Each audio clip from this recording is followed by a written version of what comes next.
Let's have a chat about deflationary currencies. We saw how fixed supply was surely preferable to inflationary currencies, but what about a deflationary currency? What does that mean?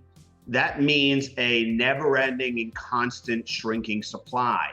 Now, I forget the term, but you can go look it up. At one point in time, Ethereum started becoming deflationary by some fraction of 1%, and people started to call it perfect money, right?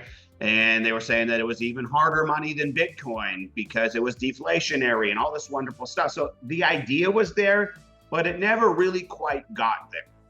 Now, one of the things that we absolutely adore about Bitcoin is a bunch of things. Let me try and simplify it in the easiest way possible. We can do a future video that gets more into detail about this, but I just need you to understand the most basic overarching premises first.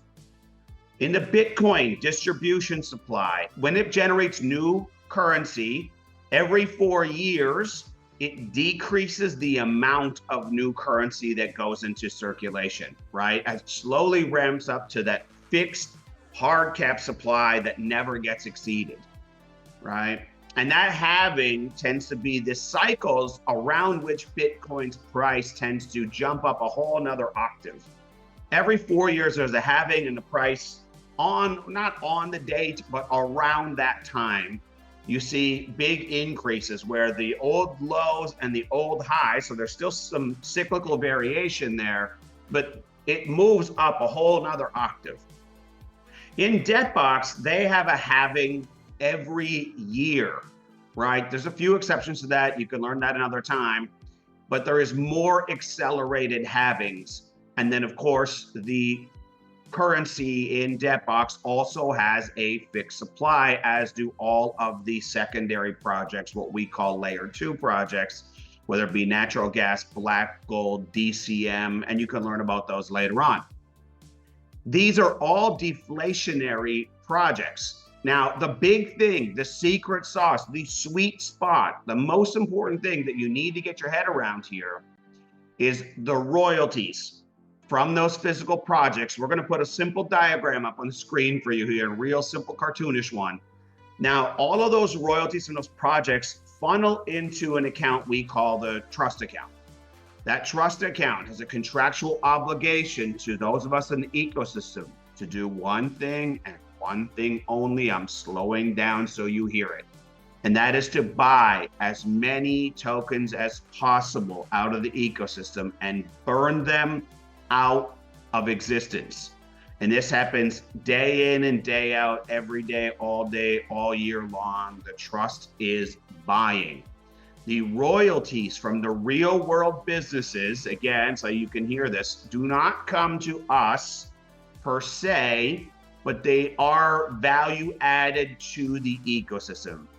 Now, when it goes into that trust account, and we're talking about millions of dollars per quarter, in each individual project comes flying into that royalty account, that trust account. That trust account now has lots of money to do several things. Number one, what are the tokens it's buying? What do you mean it's buying tokens? Well, for those of us, you and I, who are miners or nodes on the network, we produce a certain amount of tokens every day as our reward for mining or staking, whichever language you prefer.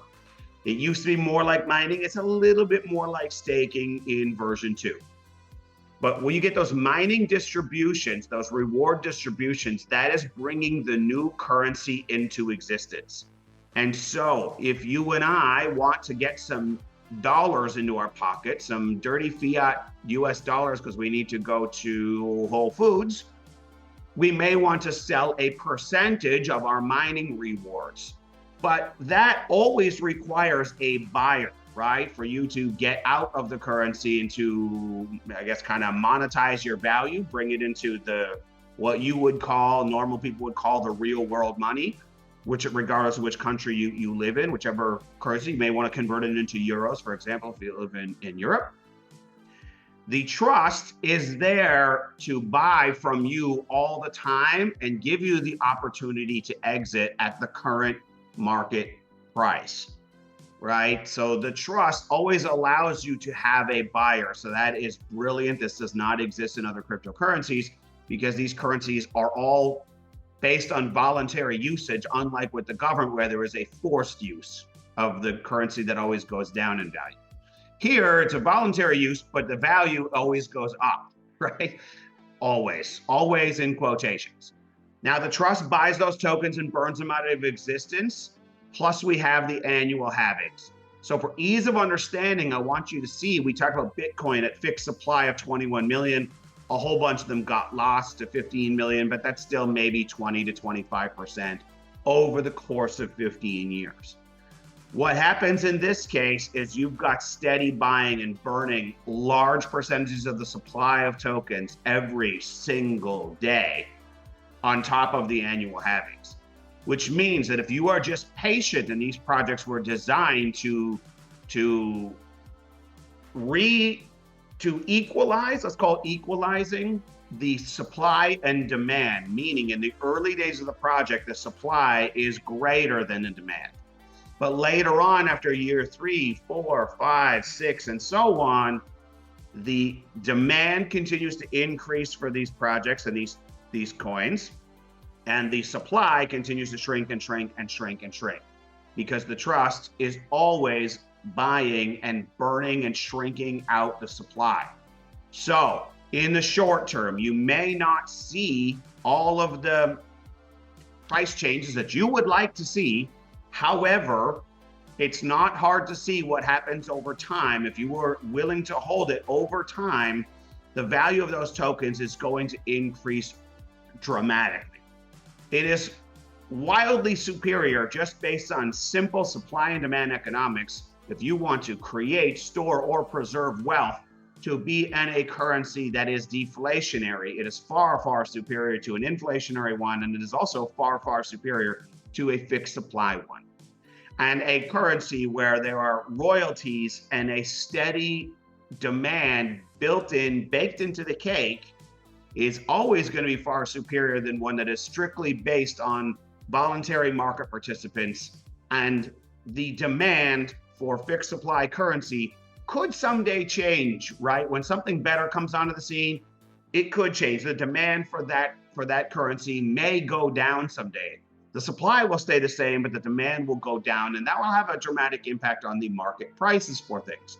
But here in this case, where the supply is constantly shrinking and the demand is always growing, and there's a guaranteed buyer, the royalties that are always there in the trust account, this is a recipe for long-term success. So I want to stop there. That's already been way longer than I was hoping to, but I just felt I need to try and simplify these big concepts and try and be thorough enough that you actually get it.